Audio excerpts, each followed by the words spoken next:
की पूजा अपनी सौतेली माँ और बहन के साथ रहती थी। ललिता एक लालची और जालिम औरत थी।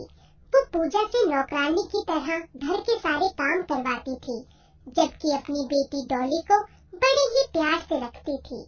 कुछ बेटी डॉली के लिए एक सुंदर सा लहंगा और बहुत सारे कपड़े लेती है, साथ ही उसके लिए ढेर सारे पटाखे भी खरीद लेती है। इस तरह वो डॉली के लिए ढेर सारी शॉपिंग कर लेती है। ये सब देख पूजा अपनी सौतेली माँ से कहती है, माँ, मुझे भी दिवाली के लिए नए कपड़े दिला दो ना। पिछले 3 साल से मैं वही पुराने कपड़े पहनकर हर त्योहार मना रही हूँ। अपने जन्मदिन, त्योहार या किसी शादी में जाना हो तो मैं हर जगह वो ही कपड़े पहनती हूँ। अच्छा, तो अब तू मेरी बेटी की बाराती करेगी? अरे जरा शीशे में जाकर अपनी शक्ल को देख। तू तो मेरी डॉली के पैरों की धूल के बराबर भी नहीं है। मैं तुझे कोई नए कपड़े नहीं दिलवाने वाली, समझी?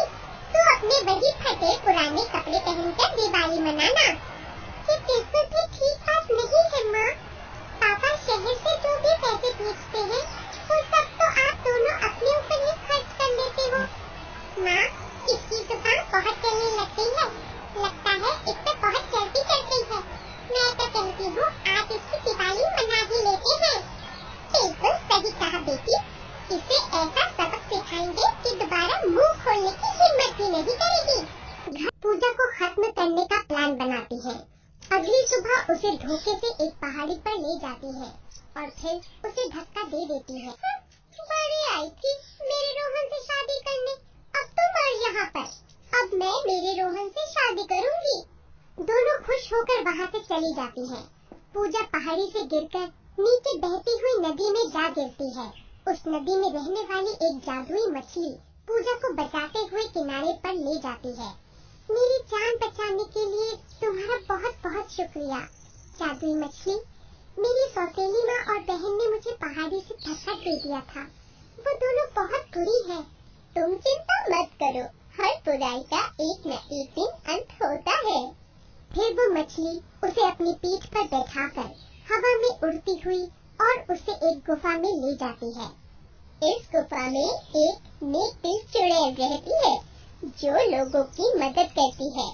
तुम उसके पास जाओ, वो जरूर तुम्हारी मदद करेगी। जादुई मछली वहाँ से गायब हो जाती है। फिर पूजा घबराते हुए गुफा के अंदर जाती है। अंदर वो देखती है कि वो चुड़ैल और कोई नहीं बल्कि उसकी माँ ही है, जो मरने के बाद एक चुड़ैल बन गई थी। अपनी माँ को अपने सामने देख पूजा बहुत खुश होती है और वो अपनी माँ के गले लग जाती है। माँ, माँ, मेरी माँ। अपनी बेटी को देख चुड़ैल बहुत खुश होती है। फिर पूजा अपनी माँ को सारी बात बता देती है। अपनी बेटी पर हुए अत्याचारों को सुनकर वो चुड़ैल गुस्से से तिलमिला जाती है। तो परेशान मत हो मेरी बच्ची, मैं उन्हें उनकी किए की सजा जरूर दूंगी। उस दिन दिवाली होती है। चुड़ैल पूजा के साथ अपने घर पहुंचती है, जहां वो सौतेली माँ बेटी से कहती है, तुम दोनों ने मेरी बेटी पर बहुत जुल्म किए हैं। तुम दोनों ने मेरी बेटी के बाल जलाए हैं ना? मेरी बेटी के बाल जलाए हैं ना? अब तुम देखती जाओ, मैं तुम दोनों के साथ आज कैसे दिवाली मनाती हूँ।